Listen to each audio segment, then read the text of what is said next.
Share ko lang sa inyo, mula nung dumating ako dito, may nagbabantay actually ng room ko. Tingnan nyo. Tapos lagi siyang bumibisita.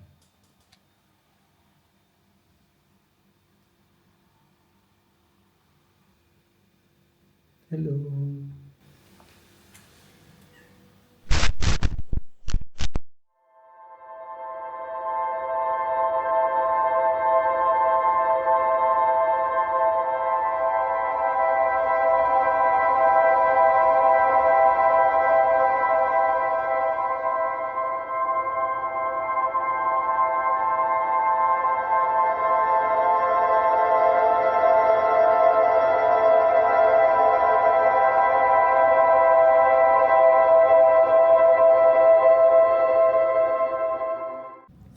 Story time. So, hindi ko na na-videohan yung travel ko from Doha papuntang Athens at the same time kung anong ginawa ko kagabi.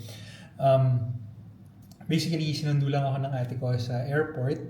Tapos, I spent the night with her family.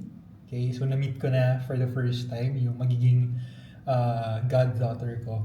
Tapos, this morning, lumipad ulit ako going to Santorini. So, I'm here, Santorini. Actually, hindi pa nga ako nakakakain kasi yung flight ko is 10 a.m. Medyo alanganin siya. So, hindi kami nakakuha ng breakfast, ganyan. So, tuloy-tuloy yun eh. Pagising, nag-prepare lang ako, hinatid ako sa airport, check-in, boarding, flight. Tapos, pagdating dito sa airport ng Santorini, actually, may na-arrange na akong airport transport. So, may sumundo na sa akin. Paghatid sa akin dito, parang 10 minutes lang yung travel time. Tapos, pagdating ko dito, diretso na ako sa receptionist.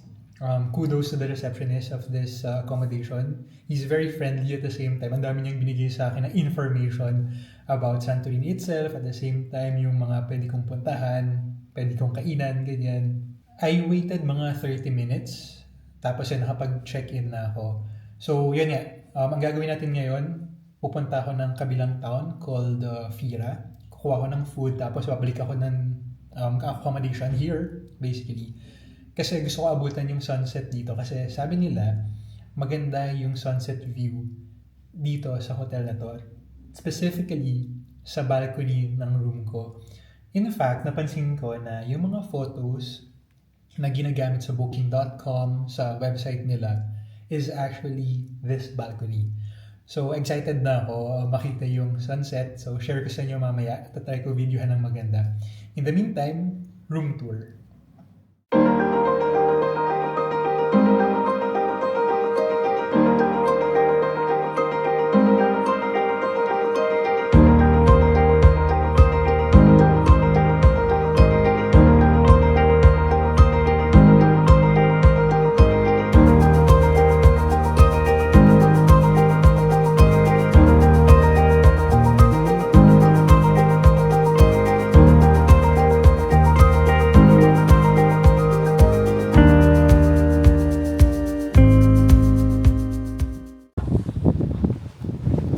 Ayun guys, so naglalakad-lakad na ako ngayon. Ano ba ng food? And ito lang naman yung nasa likod ko ngayon. Ito ko lang sa inyo. Yan yung view.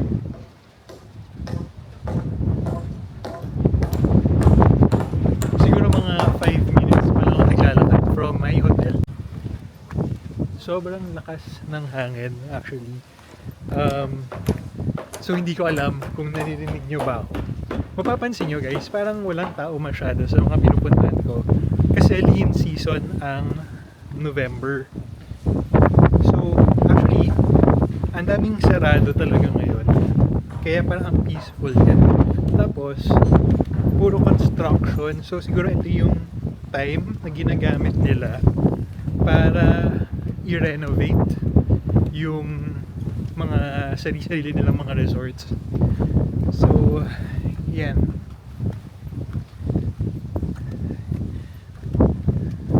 Lakad-lakad lang tayo papunta.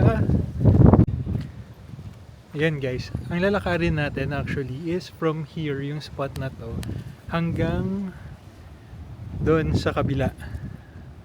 Okay? Sabi nila mga 20 minutes na walk lang yan. So, naka 5 minutes na ako mga 15-minute walk pa. Pwede naman dumaan dyan kahit saan. Pwede kang maglakad-lakad kahit saan. Most of the time, as long as nakikita mo pa yung sea or yung caldera na tinatawag nila. So, nasa right path pa naman tayo. Ayun, so, ito, sakto. May nakasulat dito na Fira. Yan. Diyan tayo pupunta sa Fira. So, meaning, dito tayo pupunta, left daw. Kahit saan dito, parang sobrang picturesque, no? Ang ganda tignan.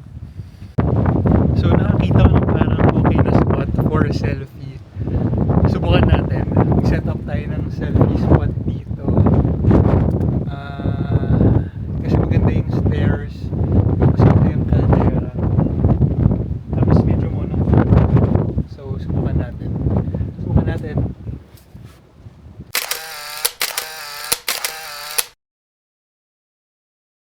Malayo na din yung inabot natin. Hanap lang ako ng viewing deck.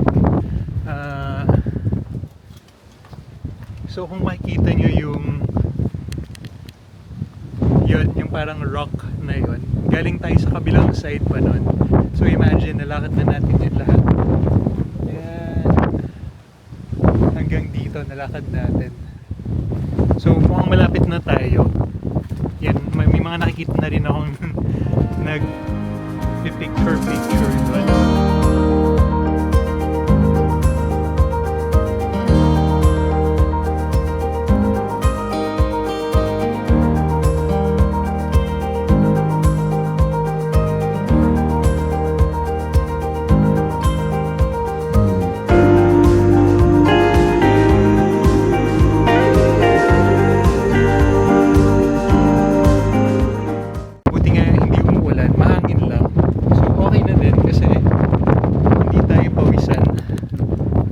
Paglalakad natin. Ilang steps na ba tayo? So, check ko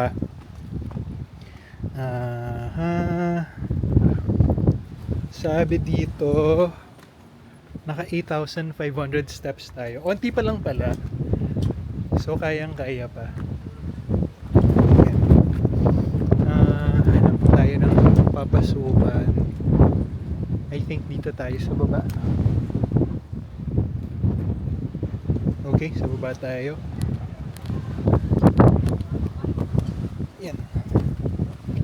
Doon, punta tayo doon. Sa center. Okay, let's walk. Mukhang nasa center na tayo. Kasi nakikita ko na yung mga shops. Although yun nga, puro sarado silang lahat. Yan na. Sa background ko. Oops.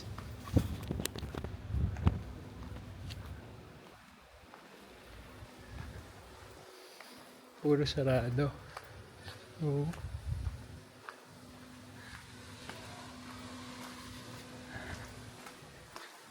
Wala pa tayong nahanap na food. Anong oras na? 3:20. Wala pa tayong nakakain buong araw, so fasting. Water pa lang. Fasting tayo. So sana masarap yung mabilhan natin ng food sa Fira. Naglalakad-lakad pa din ako. Sarado pa din halos lahat. So nag-google ako nung parang recommended na Souvlaki. Sabi sa Google Maps, 5-minute walk from here. So, yan. Mukhang malapit na. Tingnan nyo.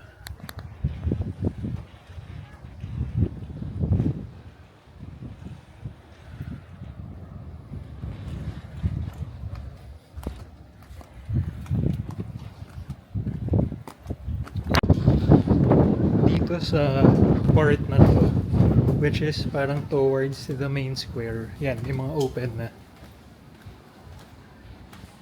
Yan. So, mukhang nandito na nga tayo. Nakita ko na yung nire-recommend sa YouTube na souvlaki. Apparently, closed siya. So, buti na lang may na-recommend na isa pang place yung receptionist kanina. So, subukan na lang natin yung ni-recommend ni Paul, the receptionist. Ito yung ito yung dapat na pupuntahan ko na kaso sarado. Teka.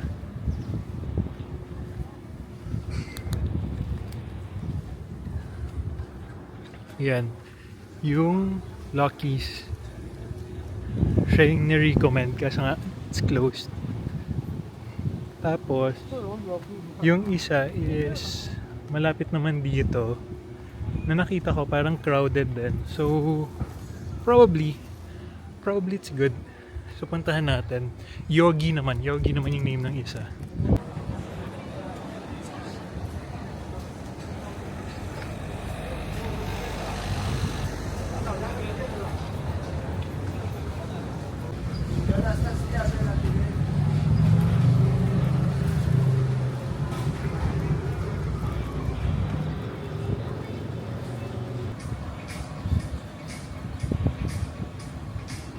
Nakabili tayo ng food. Yan. From Yogi. Souvlaki. Pork na souvlaki. Ngayon, lakad muna tayo pabalik ulit. Kasi gusto ko nga sana mag-sunset dun sa hotel. Gusto ko makita yung sinasabi ng sunset. Sobrang gulo ng buhok ko. Kasi ang lakas ng hangin. Yan. Akit ulit. So, parang 20-minute walk ulit pabalik ng hotel. Okay lang naman. Sana ma-enjoy natin yung food. Ito yata yung isa sa mga favorite spots ko so far. Dito. Yan. Kasi parang kita mo lahat. Yan o. Caldera view. So, sabi yun ng receptionist, volcano. Yan, volcano yan. Tapos may isa pa sa likod niya na volcano rin. So parang Taal lang, no? Parang Tagaytay lang pala to. Hindi, joke lang. Pero napakaganda.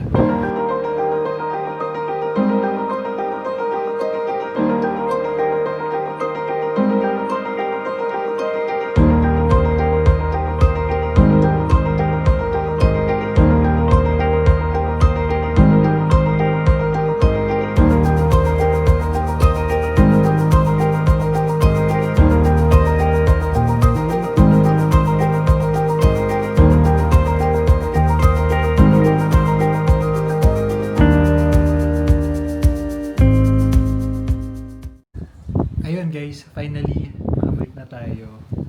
Maghihintay na lang tayo ng sunset. Tapos, ito yung souvlaki na binili ko.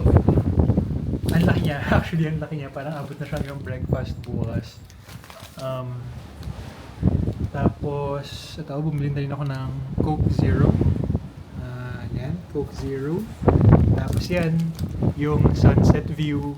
Tapos yan yung caldera. Yan.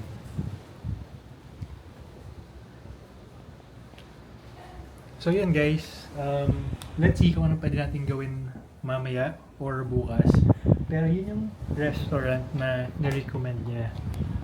Tingnan mo, from my room, kitang-kita na siya, yun know, Aroma Kepsis. Yan. So, pwede tayo mag-dinner dyan mamaya or kahit bukas na. Yan. Depende sa mood. For now, enjoy lang natin yung view hanggang mag-sunset na. So, yan yung souvlaki. So, may pork siya, may gulay, may parang mayo, may fries, onions, tomatoes, tapos pita bread na makapal yung pita bread niya. Tapos brown yung pita bread. So enjoy muna natin to with the Coke Zero and with the sunset view. Ayan, try natin ah.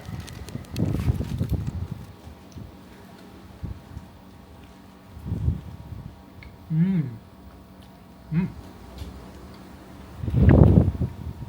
Sarap. Sarap. Yung sauce, ano ba siya? Parang sour cream. Parang, of course, feeling ko Greek yogurt siya. Na medyo sour cream. Yan. Hindi ako sobrang familiar sa Greek cuisine. Kaya hindi ko alam kung anong ingredients talaga ng sauce ng souvlaki. Pero masarap. Tsaka ang daming meat. Kasi ang dami talaga. Nakita ko nung ginagawa siya. Ang daming meat. Kaya sure ako after na to, busog na busog tayo. Or baka hindi ko pa mabubos. Yan.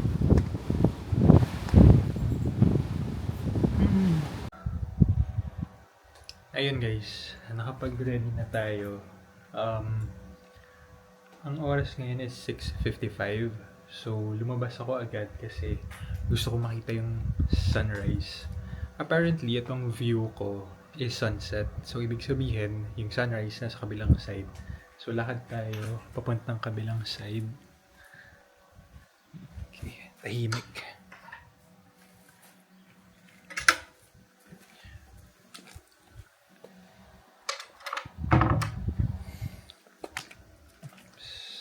Lakad lang tayo.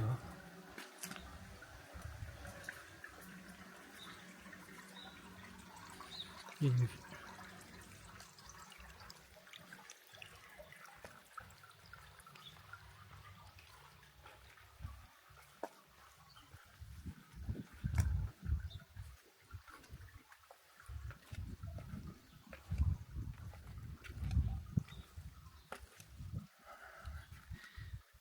Yan. So, ito yung sunrise na side. Pero sobrang cloudy. Kaya parang walang sunrise. Ito, pakita ko sa inyo.